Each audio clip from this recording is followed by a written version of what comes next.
The learning objective is explain the quantitative relationship between the elemental composition by mass and the empirical formula of a pure substance. What is a pure substance? What is an empirical formula? What is elemental composition? And what is the quantitative relationship between these? We'll be discussing all of these in this video. The topic is elemental composition of pure substances. Hello everyone, this is topic 1.3 from AP Chemistry College Board. Let's start. So let me start with a very basic thing, which is matter. So matter is anything that occupies space and possesses mass. It means that everything you see around you is actually matter. Even the things which you cannot see like air, it is also matter. Everything that occupies space and has some mass is called matter. I'll give you some examples here like milk, coke, bell, balloon, sphere, books, hot air balloon, pen. So even it is liquid, it's solid, it is gaseous, whatever it is matter. So matter is everywhere around you. You yourself is also a matter. So the matter can be classified on the basis of two properties. One is physical properties and another is chemical properties. So on the basis of physical properties, matter can be classified into solid, liquid and gas. And on the basis of chemical properties, matter can be basically classified into mixtures and pure substances. We will be talking about mixtures in the next video, and on this you will also see that mixtures can be further classified into homogeneous and heterogeneous mixtures. In this video basically we'll be talking about pure substances and their further classification into elements and compounds. So I told you that on the basis of chemical properties, matter can be classified into mixtures and pure substances. So let me tell you what is a mixture and what is a pure substance. So whenever we talk about mixture, we say that when two or more things are mixed up together, it is called a mixture. Same is the thing in chemistry. Mixtures are made up of several substances that are not chemically bonded. It means that there is no chemical bonding between them, but they are just mixed. So for mixtures, chemical and physical properties may vary, but for the pure substances, they are made up of only one matter. Thus, the composition is same throughout. For example, if I'm talking about fluorine gas, so it's all fluorine. So it doesn't contain anything else. So that is why it can be said as a pure substance. For pure substances, chemical and physical properties are constant. Some of the examples of mixtures are sugar solution. Why sugar solution is a mixture? Because sugar solution has sugar and water. So they are mixed up together and that is why it is called a mixture. Similarly, sand and water is also a mixture. But for pure substances, we can consider water, carbon dioxide, gold. So if only one matter is present, it is called a pure substance. So let me start with pure substances. The further classification of pure substances is element and compound. So what is the basic difference between element and compound? So element is made up of one kind of particles called atoms or molecules. So if only one type of atom is present, then it is called an element. But for a compound, two or more atoms of different elements combine in a fixed proportion by mass. We can understand this more with the help of examples. For element, if only copper is present, then it is called an element. If gold, it is an element. But for compound, water is a compound because water is composed of hydrogen and oxygen and they are combined in a fixed proportion. That is, two atoms of hydrogen has combined with one atom of oxygen. That is why water is considered as a compound. If I am talking about carbon dioxide, similarly carbon dioxide also one carbon atom and two oxygen atoms are combined in a 1:2 ratio. For common salt, which is NaCl, its formula is NaCl. Here 1:1 ratio of Na and Cl have combined to form common salt. So these are some of the examples of a compound. This makes the first essential knowledge of the topic, which says that some pure substances are composed of individual molecules while others consist of atoms or ions held together in a fixed proportions as described by a formula unit. So if we are talking about individual molecules, then it means an element. If we are talking about atoms combined together in a fixed proportion, then we say that it is a compound. So formula unit is this one. This is the formula unit of water. Now let me start with the percentage composition. So in the learning objective, we saw the word composition. Composition basically tells that how a compound is composed of elements or atoms. What is the percentage of each atom or each element in that compound? The formula for this is mass percent of an element can be calculated as mass of that element in 1 mole of the compound divided by molar mass of the compound multiplied by 100. For example, if we want to calculate the percent of oxygen in water molecule, we can do it by using this formula. Let's see it. For water, the molar mass is 18.02 grams.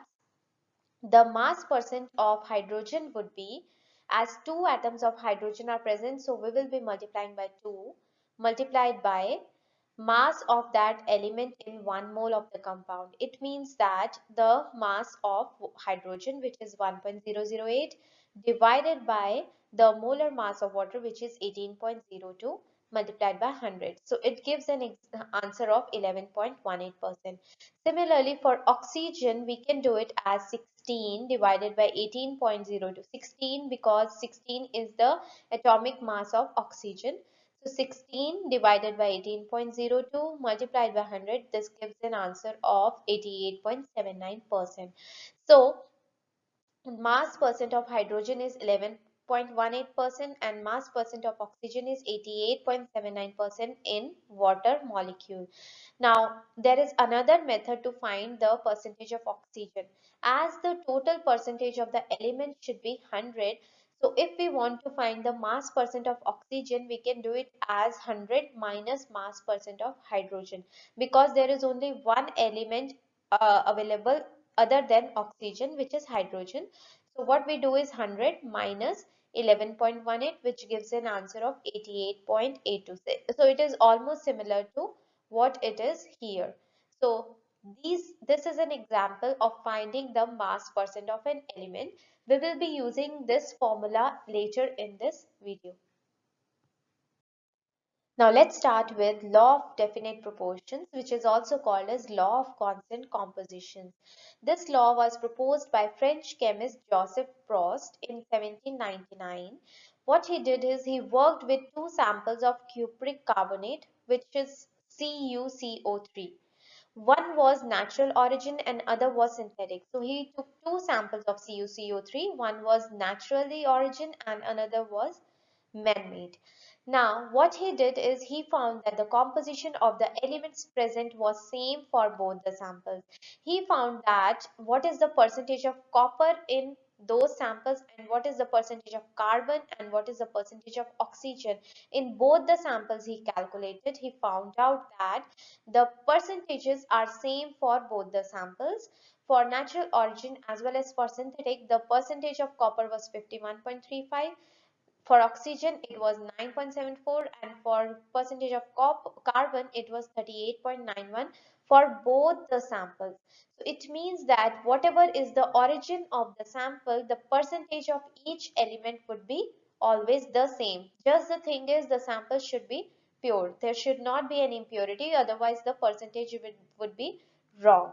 So this law of definite proportion says that the ratio of the masses of the constituent elements in any pure sample of that compound is always the same. Or you can say the percentage of the elements in any pure sample of that compound is always the same, independent of the origin. Now let me show you another thing, that if we take water sample from any of the places, either it is sea, either it is pond, either it is tap or bottle, whatever it is, just the thing is it should be pure. You will always find that the percentage of hydrogen is 11% and the percentage of oxygen is always 89%, because the formula of water will always be the same, which is H2O. That is why the percentage of hydrogen and oxygen will always remain same. This explains the law of definite proportions. Let's see an example related to this law. Copper oxide was prepared by two different methods. In one method, 1.75 gram of metal gave 2.19 gram of metal oxide. So this metal oxide is actually copper oxide. In another case, 1.14 gram of the metal gave 1.43 gram of the oxide. Show that the given data illustrates the law of constant composition. In this example, what is said that in there are two methods of preparation of copper oxide. In one method, 1.75 grams of copper was taken and 2.19 gram of CuO was formed. Copper oxide was formed. And in another method, 1.14 gram of copper was taken and 1.43 gram of copper oxide was formed. So you need to show that this example illustrates the law of constant composition. So what we will do is we will find the percentage of metal in metal oxide. For the first case, 1.75 gram of metal was taken. The mass of metal oxide which was formed was 2.19 gram. So to find the percentage of metal in metal oxide, we can do is mass of copper upon mass of copper oxide multiplied by 100. So it would be 1.75 divided by 2.19 multiplied by 100, which gives an answer of 79.9%. For second case also we did the same thing. 1.14 gram of copper was taken, 1.43 gram of copper oxide was formed.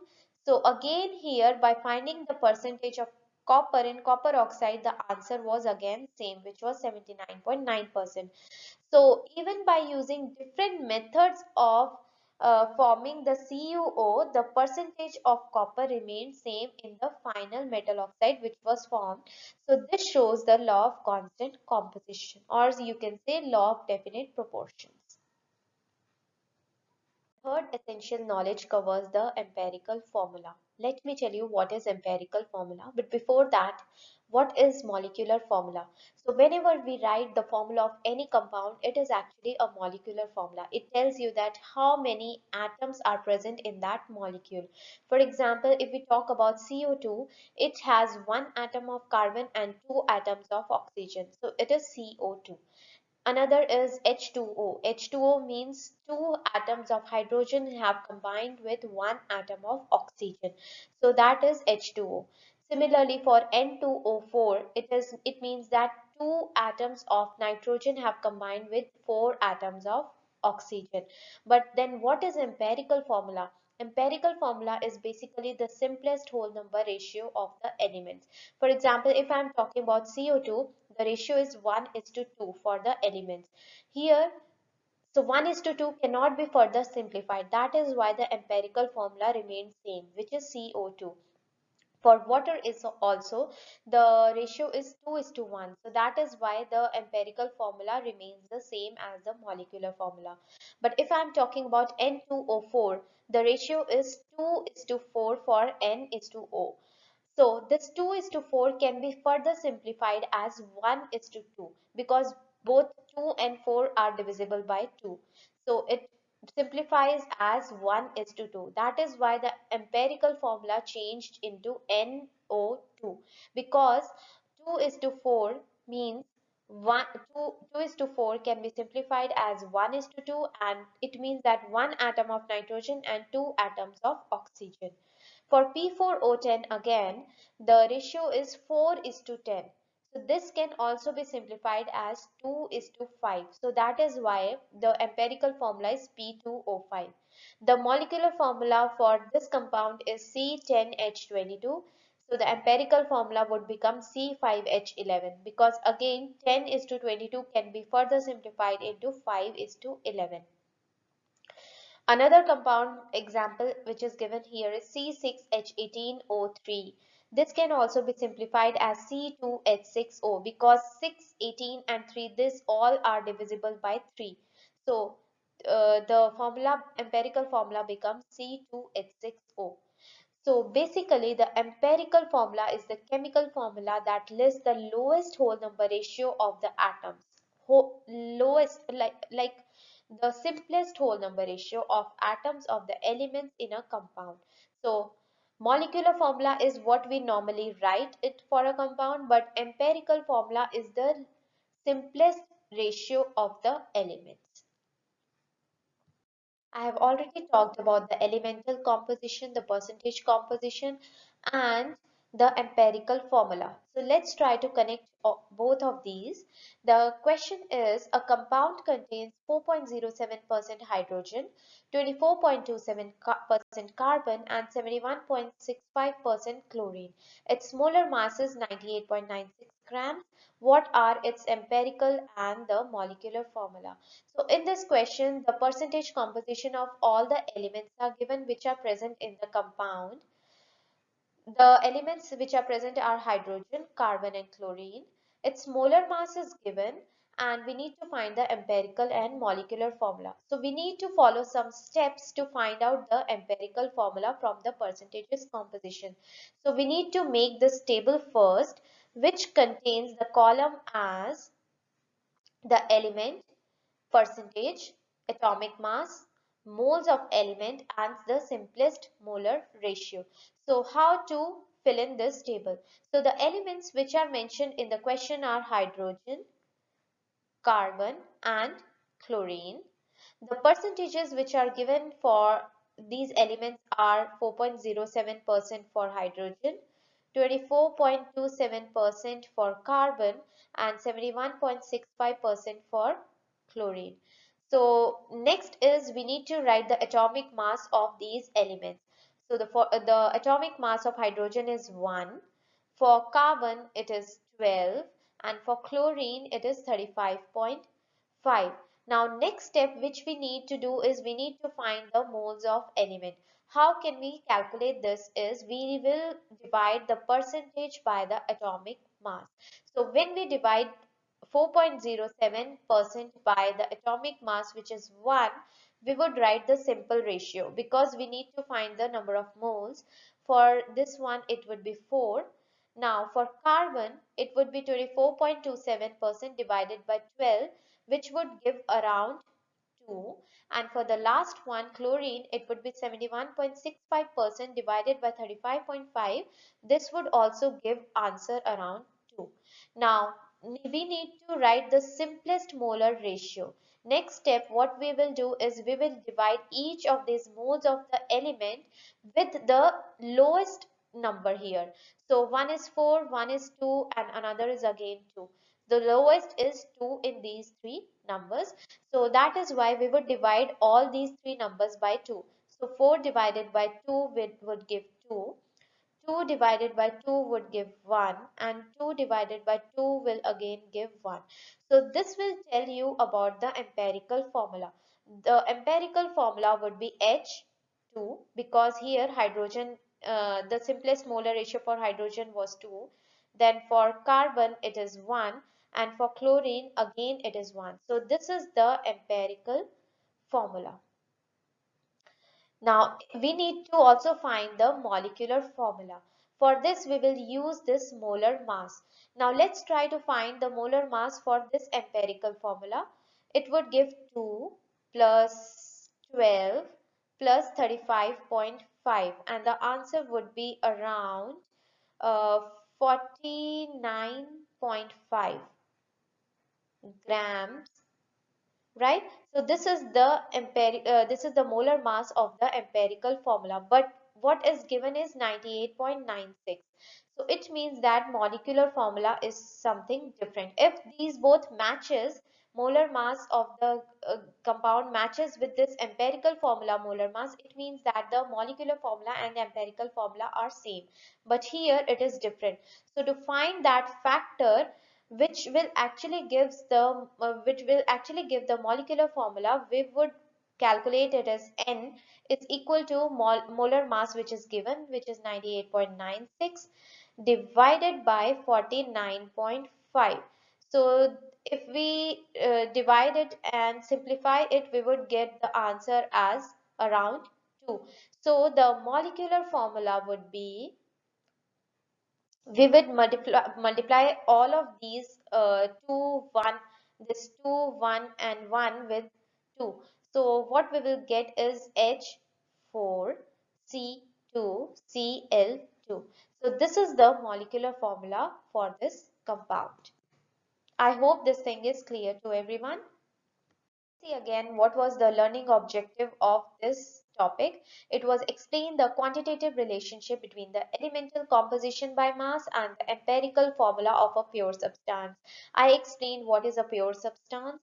I explained what is an empirical formula. I explained what is the elemental composition, and also what is the quantitative relationship between this composition as well as the empirical formula by using the last example.